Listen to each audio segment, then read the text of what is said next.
что же у нас внутри? Как красиво это выглядит. А внутри у нас супер тянущийся сыр и невероятно вкусный ароматный домашний томатный соус. Сегодня я поделюсь с вами своим любимым идеальным рецептом дрожжевого теста. И вы убедитесь, что дрожжевое тесто это оказывается просто и быстро. Будем готовить разные вкусности. Всем привет! Меня зовут Мария Мироневич, и мы начинаем готовить.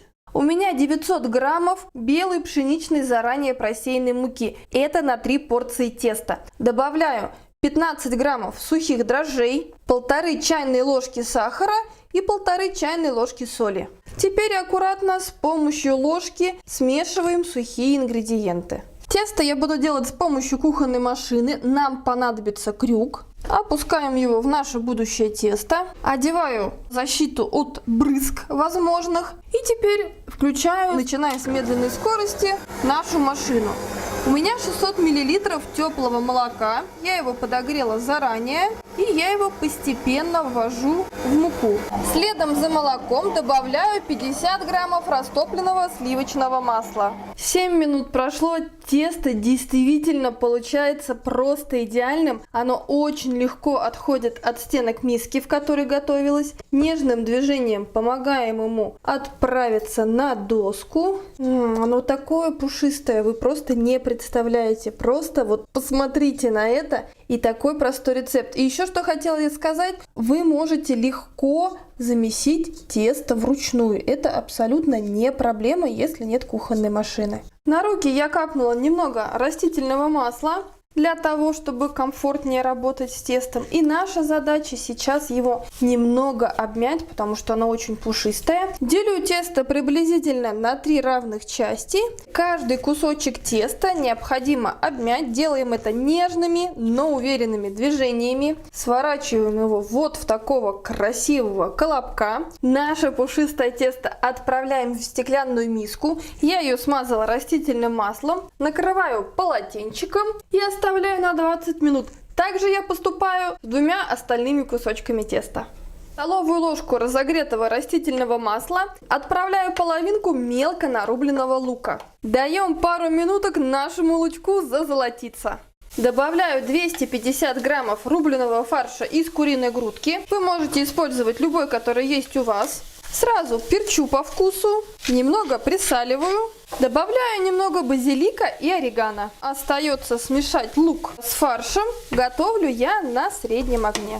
Такая начинка готовится просто моментально. Убираем ее с огня. Убираю полотенце. Вот такой нежный пушистый шарик теста ждет нас всего через 20 минут. Теперь мы с ним продолжаем обращаться так же нежно, как и до этого.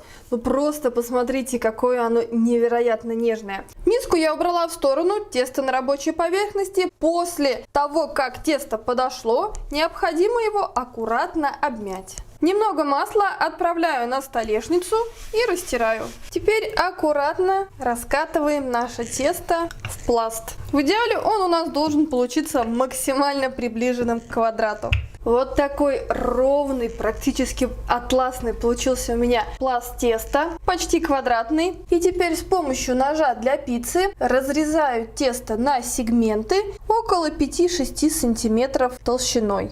У меня получилось 6 кусочков, какие-то чуть толще, какие-то чуть меньше, но это домашняя выпечка, все просто супер. Около 3 сантиметров отступаю от края и начинаю на серединку выкладывать нашу с вами начинку. Кстати, это не обязательно может быть курица, это может быть любая начинка, которая есть у вас.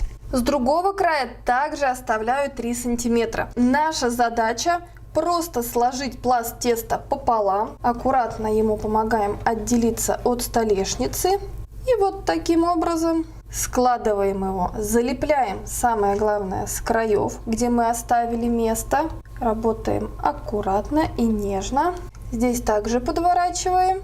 Здесь скреплять не нужно. И теперь с любого края, где мы отступили 3 сантиметра, начинаю сворачивать красивую и очень вкусную розочку. У нас остается кончик теста, я его растягиваю немного, чтобы оно стало тоньше, и аккуратно залепляю. Как вариант, можно закрепить зубочисткой. Вот такая красота у нас получилась. Таким образом я поступаю с оставшимися кусочками теста. Вот такие красивые у нас получились розочки или улитки, можно их по-разному назвать. Теперь я их с помощью кисточки смазываю яйцом. Это тесто настолько шикарное, оно даже не требует расстойки. Отправляю в духовку, разогретую до 180 градусов.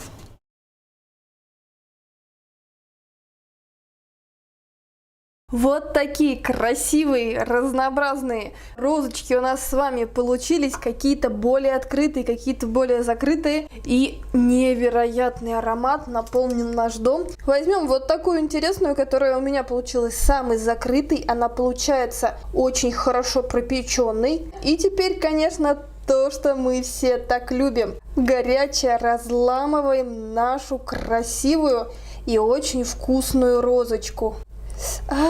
Мои пальцы горят. Надеюсь, вы видите, как идет пар. Ну, невероятный аромат. Обязательно добавьте базилик, орегано. Получается очень вкусно. Отличный вариант дать ребенку с собой в школу. Я так и поступаю. И вообще супер вариант завтрака в выходной день. Мы готовим рецепт номер 2. Вот такое оно пористое. Я просто не перестаю им восхищаться.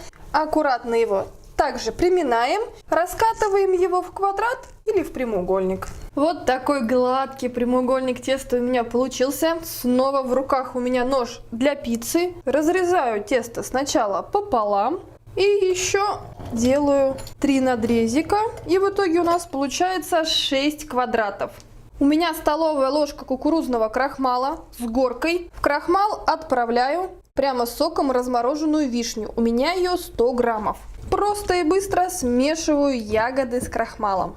Беру чуть больше половины столовой ложки и отправляю в центр нашего квадратика. Добавляю еще немного сока, для того, чтобы было вкусно и сочно. Теперь поступаем очень просто. Квадратик превращаем в треугольник и, конечно, аккуратно залепляем уголочки. Хвостики, которые остаются, я сворачиваю и залепляю. И у нас получается вот такая милая корзиночка-сердечко, наверное. Я вспомнила, что скоро 14 февраля и в итоге слепила вот такие красивые сердца. Смазываю их яйцом, для того, чтобы они были румяными и очень красивыми. Сверху присыпаю немного ванильного сахара. У меня пакетик и даже еще останется, потому что сахар мы с вами внутрь не добавляли, он абсолютно не нужен. Теперь я еще посыпаю маком, потому что в моей семье очень любят выпечку с маком. Вы можете использовать любые начинки и, конечно же, любые варианты украшения или просто смазать яйцом.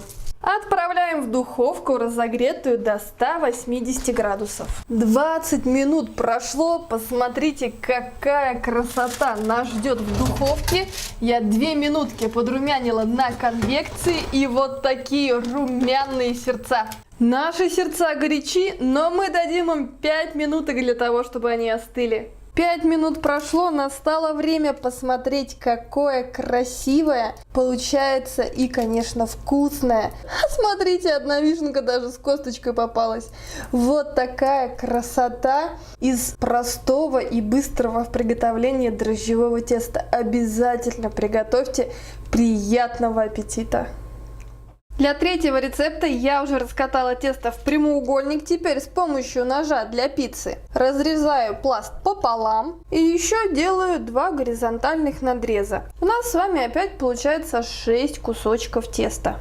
На середину отправляю столовую ложку домашнего томатного соуса. Сверху кусочек сыра гауда. Вы можете использовать любой сыр, который есть у вас. Будет супер, если у вас есть сыр моцарелла. Теперь сворачиваем уголки.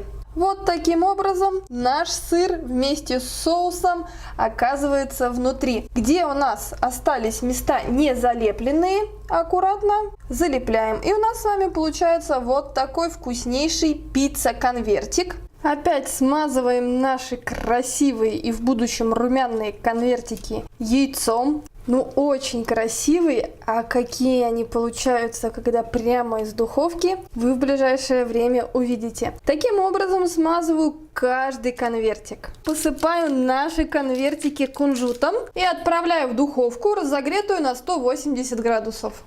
Наши конвертики выглядят просто восхитительно и невероятно привлекательно. Посмотрите, какие они у нас получились. Пушистые, надутые, там много вкусной начинки. Вот такой он получается невероятно пышный, красивый, румяный, глянцевый конвертик. Давайте скорее посмотрим, что же у нас внутри, как красиво это выглядит. А внутри у нас супер тянущийся сыр и невероятно вкусный ароматный домашний томатный соус. То, что нужно для восхитительного завтрака, чтобы порадовать всю семью на выходных. Обязательно приготовьте. Самое интересное, что никто не верит мне, что вся эта чудесная выпечка готовится из одного и того же теста. Сегодня, я думаю, вы убедились, одно простое, но гениальное тесто подходит для любых вариантов. Я искренне надеюсь, что вы наконец решитесь приготовить что-то из дрожжевого теста. Напишите мне ваши комментарии, ваши отзывы, что я так сильно всегда люблю. И, конечно, если вам нравится наше видео, нравятся наши рецепты, прошу вас оценить нашу работу, поставьте лайк, подписывайтесь на канал, впереди много вкусного и интересного. С вами была Мария Мироневич, я желаю всем любви, добра и, конечно, берегите себя.